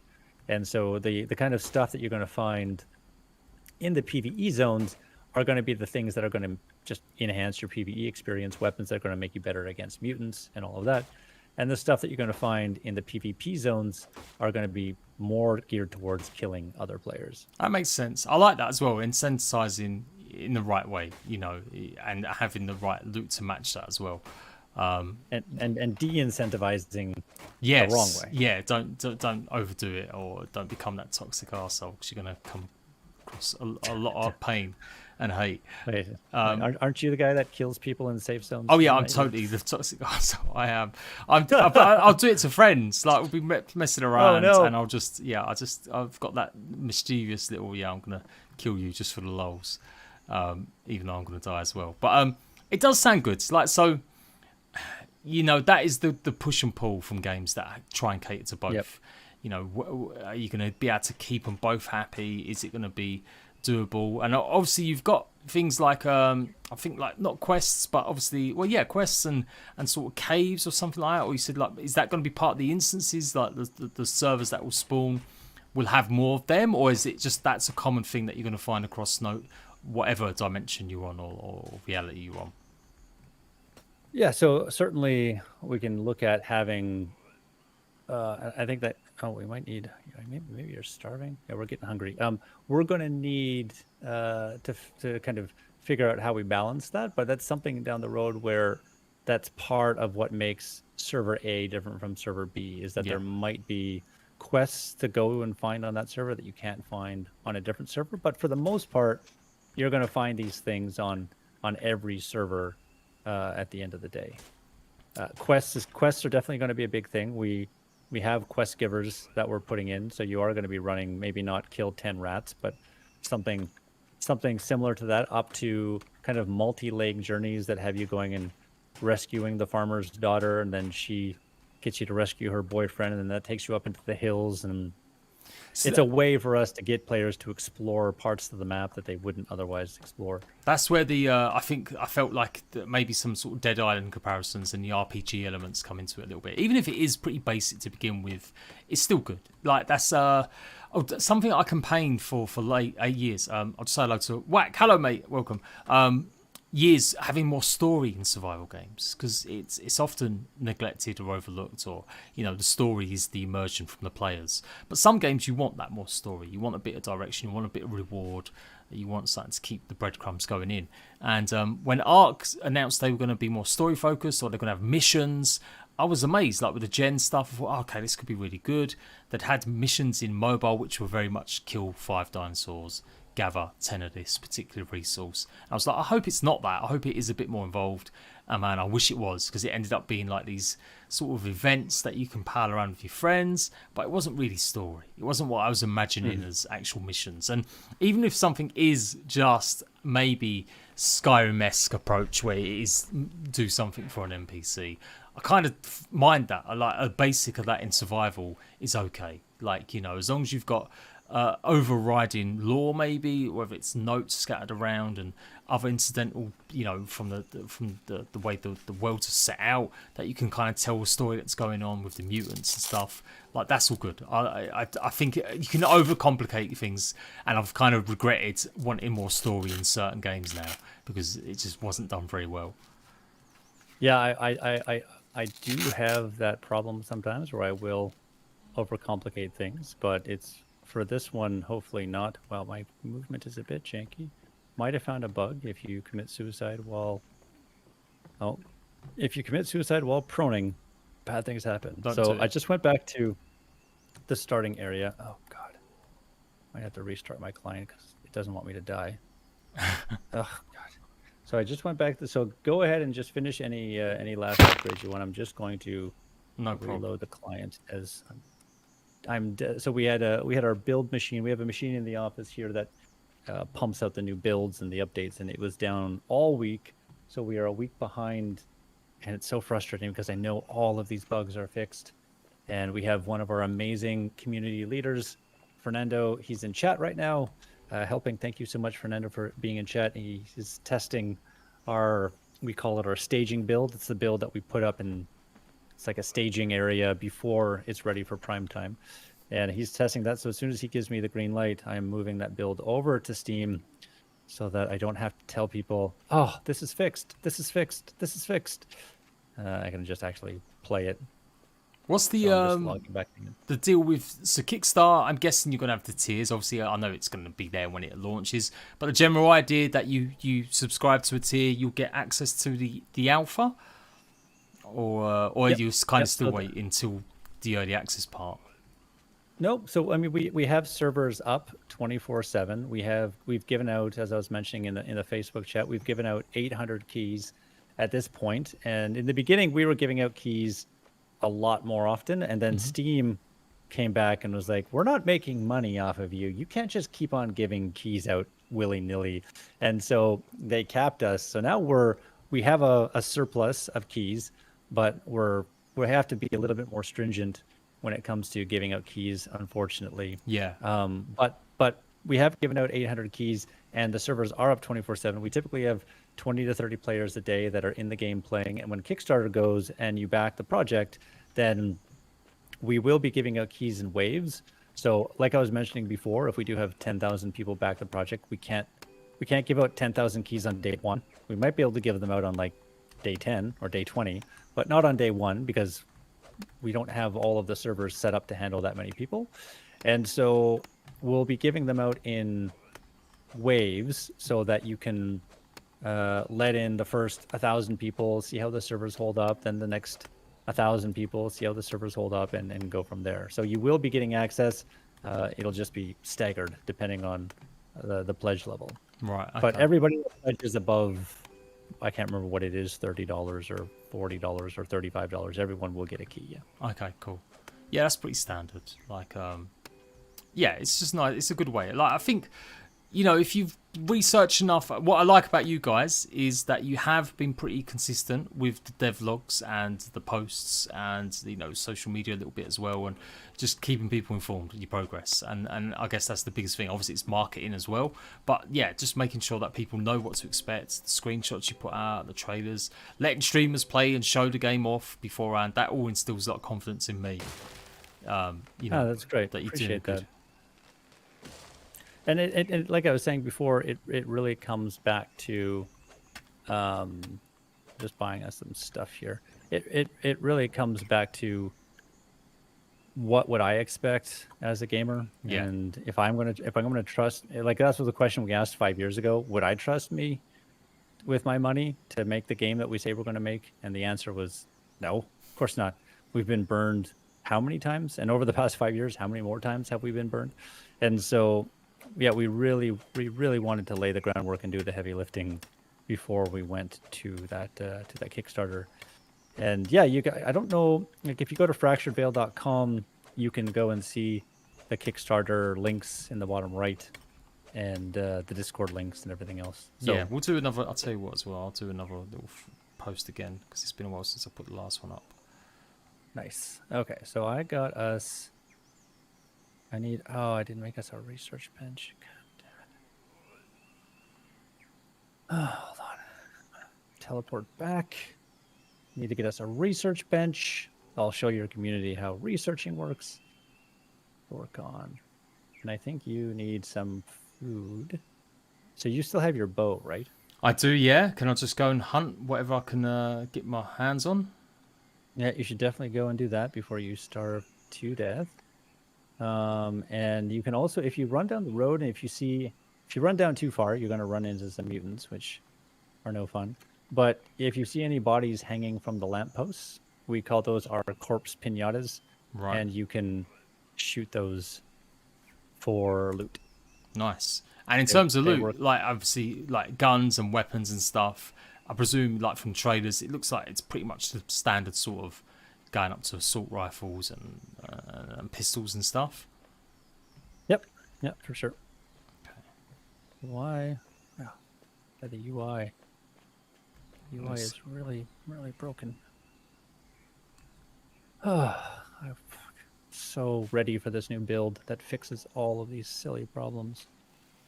Alright, I better craft some more arrows too. Okay, so we can find some wildlife. Let's go hunting. In terms of like the weapon system, like just finding sort of weapons already all made up, or is it going to case going to have to repair them or get the butts and stocks for them and stuff? Yeah, a little bit of both. It's going to depend on the tech level of the weapon. So you're going to have more primitive weapons, obviously your bow and your crossbows and whatnot that are going to be easier to craft. And then in terms of firearms, you'll have weapons that are a little bit less effective and a little bit less accurate and a little bit less powerful that will be able to be crafted from standard resources and materials. And then when you start moving up into the assault rifles and the SMGs and the pistols, that's where you have to go and start collecting the components, parts of those weapons before you can build them. Okay. I'm doing a terrible job of hunting. I'll carry on persevering. My aim is also bad. You might want to, if you want to stick on the road, those hanging bodies, they don't run away from you. Okay, right. Let's see if I can find some more. Them.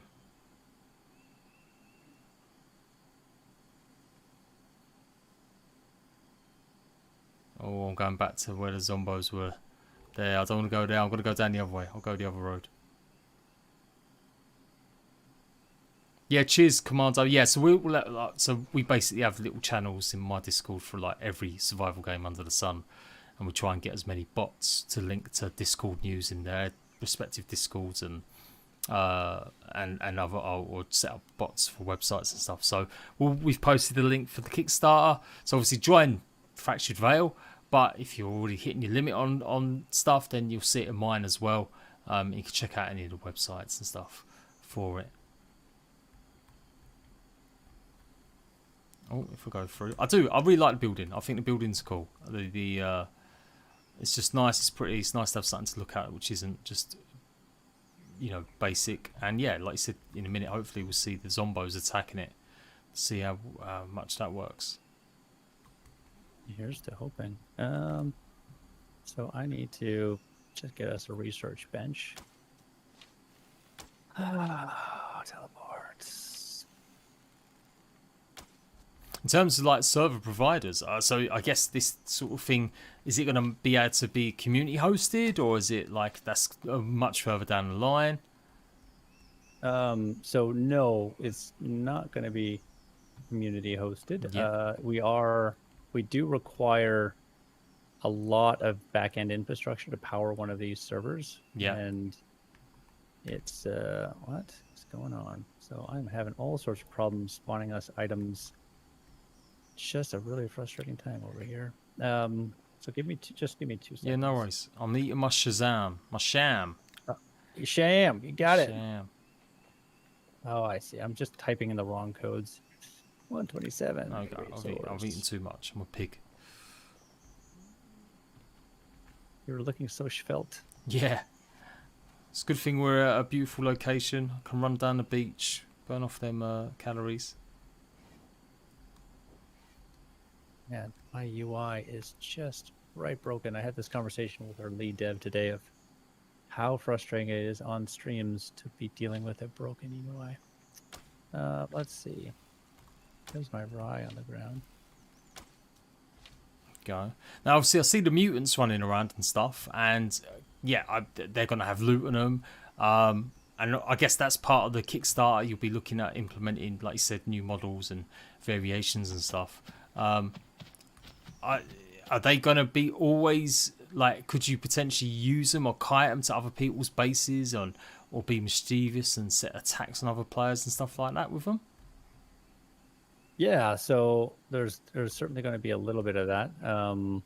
You're going to be limited with how far you can get them into your base, right, or into other players' bases. So that's definitely, you're not going to be able to kite them from halfway across the map and get them over to other people's bases. But I mean, I guess if you wanted to pull them a little ways, you might be able to. But it's definitely going to be pretty limited. Yeah, a little bit. They're more something where you're going to have to be worried about what happens if your base attracts a siege of those mutants. Right. Okay.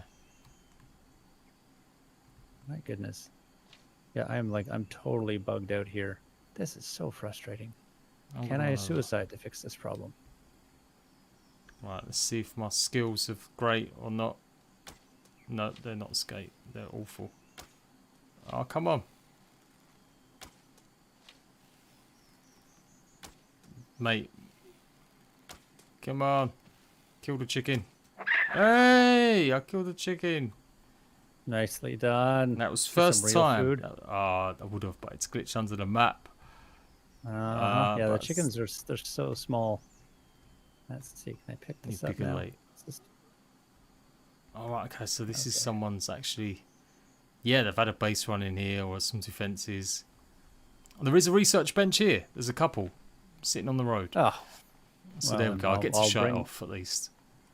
I'll bring my stuff back. Place an item in his search. So just like Rust, place something. So if you do find like an AK-47 or an assault rifle, you bring it here, you research it, you can craft it.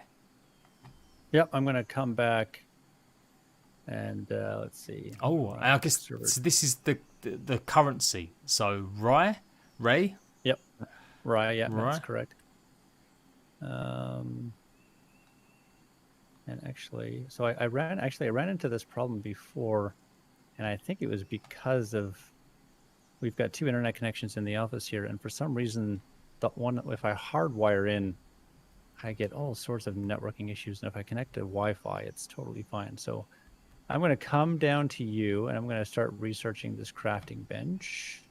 I'm going to start researching this spiked barricade. No worries. And I think I just ran by you. Kaya wants me to find a kitty. I'm like, oh, no, I don't want to say hello to any kitties. So I'm not going to. Where did you say? Where did you say that research bench was? It was southeast, along the road. Just go from past our base, all the way down. Oh, nice. All right, so I'm going to do that, and then I'm going to just hop onto the Wi-Fi connection here because this wired connection is so unreliable.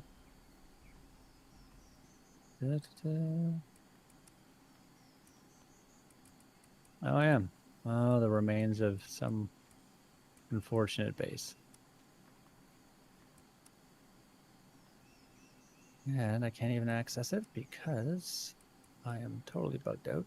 So I'm actually going to just switch. I'll be right back. Yeah, no worries, no worries. I'm going to go through some of this stuff as well, like the party system. Yeah, looks good. Oh, nice. You got like, public friends. Okay, cool. Teams again. Players showing up online. Got the quests. Deposit energy at the forecon. So is that part of the way that you'll transfer to other servers? You got to put energy into the cylinder, whatever it was, the forecon. Yep. Okay, so I'm back. Sorry about that. Yeah. So the energy system is kind of our end game. It's our end game progression loop, and everything at the end and some of the stuff in the mid game is going to be powered by energy. So if you wanted to say craft, research, or even purchase high-end items, they're going to take the currency, and they're also going to take energy, which is gathered by converting 127 at that Thorcon plant. So you around the world, when you're going and fighting mobs and chopping down trees, there's a really small chance that something's going to drop these blue crystals called 127. And those blue crystals you can take to the starting area and you can convert it into energy. And if you hit tab in the top left-hand corner, you'll see that you have like an energy bank. Yeah. And that energy bank is kind of, it's on the grid, so you can access it anywhere, and use it to power certain objects in your base, or you can dump energy into a totem, and that gives your base shields when you're offline, as well as researching super high-end items. Okay. So I am back on a nicer internet connection, so I can actually use the UI now. I noticed you've got skill points as well, like intelligence, endurance, agility, strength. So, like for intelligence, is that going to just mean you can have cheaper costs for crafting items, or? Right. So we have traits, abilities, and skills. And so your traits, those act as kind of gates to skills and abilities. That's typically what we're thinking about right now. So agility might make you run a little bit faster. Endurance might give you a little bit more stamina. But what we want to do is we want to avoid anything that's going to give a guy that has maxed out strength the ability to one-shot take down a new player with the same weapon and the same skills. And that's what I really don't like about MMOs, is when I'm a new player. I mean, there's player progression, but particularly in a PvP game, you never want a new player to run up against an experienced player, and no matter what he does, he can just put 1,000 arrows into this guy, and it's never going to matter. I think that's what's so great about Rust, is that the underdog always stands a chance, even if it's a limited one in that game. So those are your traits, and they will affect, some of the more of the PvE oriented things, and they will also be required to level up in order to unlock certain skills, or certain skills. And so then we have abilities, and that will be under our talents section of our menu. Will be renamed to something else. Yeah. And abilities are basically, the more trees you chop down, the better you get at chopping down trees. The more, okay. Like I really like how New World handles this as well, where the more animals you skin, you get better at skinning animals, but you also unlock the ability to track animals eventually down the road. Yeah, it makes life a bit easier. Right. Yeah. So it's basically, I've been doing the same thing for 100 hours. Can we just make it a little easier for me? Because do I really need to spend the same amount of time chopping down the same trees? So that's what that's for. And then as you unlock enough abilities, then what happens is, or enough abilities, then you can put points towards skills. So as you do get that skinning ability up, you'll get a point to unlock perhaps tracking, or maybe you want to unlock something else that gives you a chance to drop rare items when you skin, or certain things like that. So coming back to those two knobs of survival MMO, this is one of the other areas that we're leaning a little bit more heavily into the MMO genre. Because I don't know about you, but I do look at some of these modded Rust servers and modded other games where they're in the vanilla, there's no player progression, and in the modded servers there are, and I just find those experiences so much more, I don't know, engaging and captivating. Know that I'm building something besides just a war chest of AKs at home. Yeah, people like, it's important to see character and build progression. Valheim's taken that approach that, you do get arbitrary, you will get better at chopping a tree, you will get quicker at it, or you don't use as much endurance and stuff. And I like that aspect. I do. The only gripe I've got with certain games like Ark, where you can become a super hyperactive speedy bunny like that, as you just ran past me. I might be cheating. Yeah, by putting points into a run ability, it's like, oh my god, how am I meant to shoot or attack anyone when they can run like Speedy Gonzalez? Right. There's definitely a balance there. Yeah, there's no doubt about that, and that's something where what we like to think about is exactly what you just said, but have it also be conditional on the situation. So if I am PvEing or trying to run away from a griefer, then yeah, I kind of want to give that guy a little bit better run speed. But if it's two people PvPing and they're just going to dance around each other for 45 minutes because nobody can hit anybody, Yeah. then we probably want to adjust things. Yeah, a little bit, just a little bit. After all of that nonsense, I am going to drop a bunch of stuff on the ground. I'll put it in the chest here and let you go ahead and place those. Okay, so we've got that. Okay, let's try these sticks and stuff. And I was going to say, yeah, we might have to wrap it up sort of next 20 minutes, if that's okay, Ryan. Oh, yeah. Because I ain't going to lie, I'm bushed and a busy day tomorrow. But yeah, this has been great. I'm going to place these defences down. Let's have a look and see what it's about. So put those down. That'll give us enough time. Go and make a nice perimeter, and then we'll get while you're doing that, I'll drop some guns down, and then we can look at spawning in some baddies. So this is what I like the idea of as well. If you're base building, it's a base defense game. How to funnel enemies, you know, traps and stuff like that. Like 7 Days to Die, it's got a lot better with that over the last couple of years with the updates it's had. You know, it's made it more interesting, and I do like that side of things. Yeah, like I talk to content creators about this as well. It just gives so much more meaning to the exercise of building a base, and it also gives a little bit, you know, talking about that whole risk reward and that, you know, that underlying threat, that's that danger that's present all the time. As your base gets larger and as you place that smelter and that campfire that's cooking meat, you know that meter is going up. That's going to attract a siege. So you never quite know when you're there, but eventually, all of a sudden, you drop that smelter down, and then you get that alert that, oh, you've attracted a siege. You've got 10 minutes to prepare or 5 minutes to prepare. Exactly.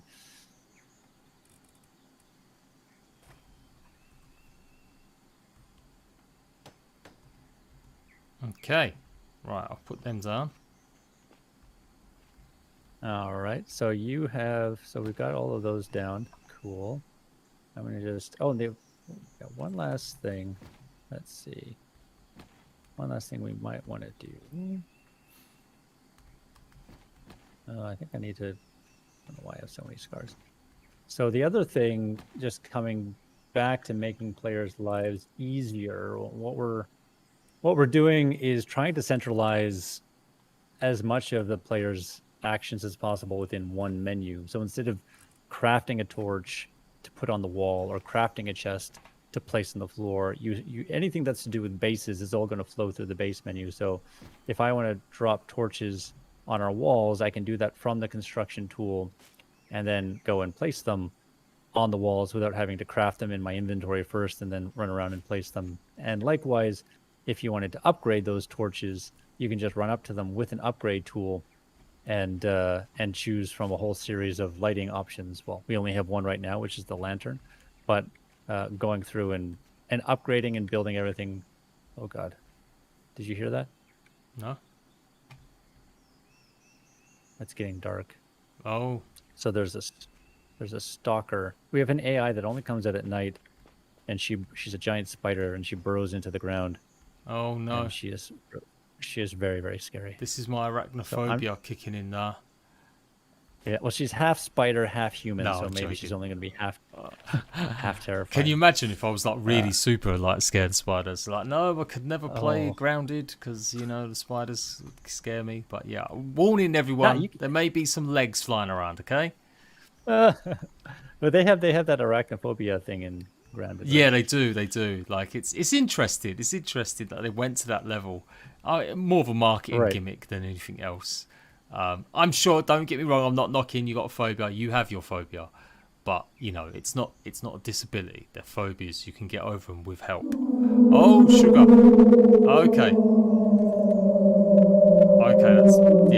that's definitely in my ear. I'm sure chat has just been absolutely fondled by that shouting. So they've got little dudes here throwing their rocks. I'm gonna shoot these guys. Get out of here. Leave my... That's it. Oh. And so we got other guys. Other guys are going to be... What are the other guys doing here? Yeah. I'm going to go around the base to make sure that they're not taking down the walls. Oh, yeah, I see him. I see him. Load up. Oh, nice. Nice shot.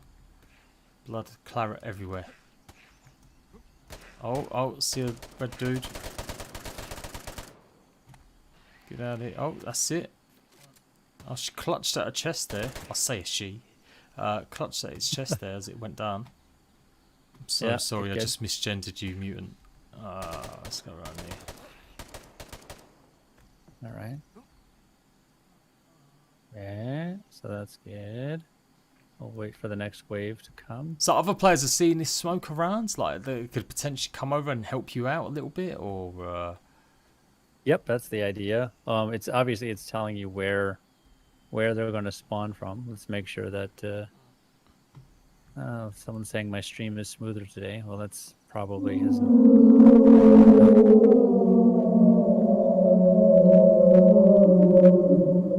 The ear rape is a feature, people. It's a feature. Uh-huh. Just FYI. So where are they Oh, coming here you go, from here you go. I just said here you go. I didn't actually say where. Sort of west, yeah, west side, where south side. That's right. That's where we roll, on the south side. On the south side? Oh, we got some more coming in from over here. Oh. So I think this is probably a level 1 siege. So pretty easy. Pretty easy siege we're facing here. Yeah, so what happens is the sieges are going to scale up depending on how big the base is, how many people are online, and well, the materials that are the base is built out of. So materials like stone and metal are going to spawn stronger sieges. If there's a bunch of people behind you, What? if there's a bunch of people online, then you'll get a bigger siege. And but it looks like it's just the two of us. So I might have to up our danger level a little bit. I'll give you some more bullets on the ground here.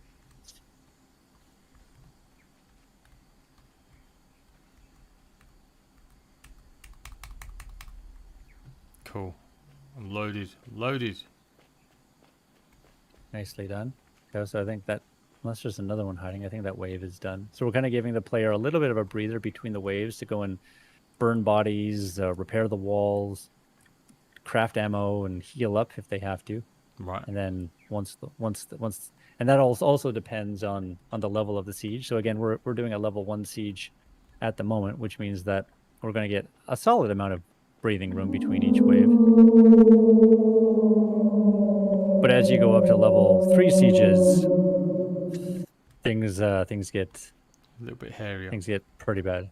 So Grethor is asking, so if you don't burn the bodies, do they come back? So if you don't burn bodies, Grethor, what happens is they start attracting cannibals.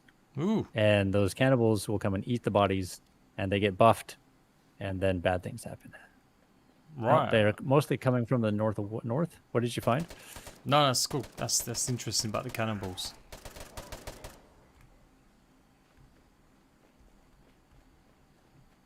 All right, so I am going to. You might want to get inside. Okay. Oh, let's see. Find some codes. So I think, hey, look at that. So we successfully defeated a level 1 siege. Now let's see if we can defeat something a little bit stronger. Because I don't think that was too challenging. Let's see. No countdown. Not yet at the moment, anyway. So there's not going to be like a set, 7 days to die. It's always the 7th night. It's all just based on the server and the interactions and how much, like you said, the players and stuff. Will you get any kind of warning? Like, is it going to come in the morning? It'll be like, well, you've got a risk of it happening today. Yeah, so we're looking at ways that we can implement something that's going to give you an indicator of how close you are Right. to starting to trigger it. Not in the sense of you're 20 minutes away from triggering it, but if you place one more smelter, now your chances go through the roof of triggering it. And the other thing that I was talking to, oh crap! Okay. Oh my god! We got some okay. bosses here. So these guys spawn friends. Right. Oh sugar. Okay, there's a load of them. Oh my god, there's loads. Yeah, Conan Exiles does that. It's got the purge meter. It gets up to a certain point, and then yeah, you know something's gonna go down somewhere. Oh god, there's a load of them. Spawn. Oh, that didn't last long. They've already broken through the corner of the house. No way, really? Yeah. Oh my god. Okay. Oh sugar. Oh, Oh! I'm spawning this guy in. And that is it. I did it. Man. No, you died? Yeah, that is a record. I am usually the worst. You can't hide from me. The person at survival games, and so I normally die within 2 minutes. So to last an hour and 48 without dying, I think that's pretty impressive. Goddamn good. I think that's good. Ryan, thank you so much. I really appreciate that, dude. I'm glad you got killed at the end. That's good. And yeah, thanks so much. It was great to finally connect. I'm really glad that we were able to do this. Glad we showed it off last year, and yeah, hopefully, we'll be showing it off a bit more in the future whenever you're ready to go. Obviously, guys, go and check out the Kickstarter. Like I said, join their Discord. And is there anything else you want to just say before we go, Ryan? Community-driven project through and through. So discord.gg/fracturedveil, facebook.groups/fracturedveil. Yeah, do us a favor and just come in and tell us what you've always wanted to see in a survival game. I guarantee you that you will be shocked at how quickly some of these ideas get implemented. And then fracturedveil.com. Fracturedveil.com is like the hub for all of the links. We are going to Kickstarter on September the 7th after developing this game for 5 years. And we would love a follow, a wish list. We're on Steam. Show us your support. Sign up to the newsletter so you can get a lot more inside information. And yeah, we'll see you on September the 7th when we go live. Cool. All right, thanks, Ratbags. Tune in. I will do another little video showcasing some of this stuff a little bit. Just a shorted, edited one to give you a rundown, probably over the weekend, maybe like Sunday or Monday as well. So if you missed some and you wanted to catch up a bit more, don't worry, I'll have another video lined up for you guys then as well. But yeah, appreciate it, Ryan.